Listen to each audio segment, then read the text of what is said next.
Unit sergeant with the Jacksonville Sheriff's Office violated their social media policy twice. That's according to a new report released by the Jacksonville Sheriff's Office today. Now, that report goes on to say that the sergeant did not show bias or disparage any JSO employees. First Coast News first told you about the social media posts and the text back in October.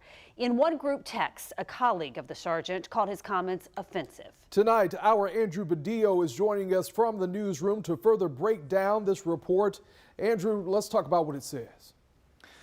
Yeah, JSO interviewed 19 officers who worked under Sergeant Doug Howell. Few disagreed with Howell's communication and management style, but JSO says there was no specific evidence where Howell showed biased or hateful behavior or belittled any JSO employees.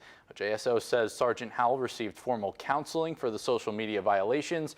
First Coast News crime and safety analyst Kim Varner believes the department has explaining to do. The Jacksonville Sheriff's Office reviewed several social media posts and comments in a private group chat made by Gang Unit Sergeant Doug Howell. They found 2 violations, one for posting JSO gear on social media without approval, the second for comments about the transgender, Mexican, and black community. One of Howell's posts saying America's 3 biggest problems: marijuana abuse, and black people. JSO interviewed Howell. He said he disagreed with the post, saying he reposted the tweet from another account with this symbol to show he was shocked and dumbfounded. The Internal Affairs investigation found Howell did not agree with the original tweet. However, it did say his post did disrupt the work of the JSO, violating its social media policy. They slapped him on the wrist for it. I mean, you offend a race of people by posting something like that as a police officer, and your trust is of the utmost importance on the streets, and you can't go out and offend a race of people like that. Former JSO detective Kim Varner said Howell's posts are indicative of his reputation on the streets.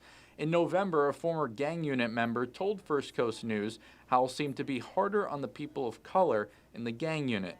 Varner believes JSO's punishment sends a bad message to the public. I won't say he's racist, but he's definitely posted some racist posts on his page. So me personally as a citizen, I wouldn't want him policing me. We did reach out to JSO asking if it's concerned about the impact Sergeant Howell's words could have on the way people perceive JSO and more specifically its Gang Unit. We'll share its response once we hear back. In the newsroom, Andrew Badillo, First Coast News, on your side.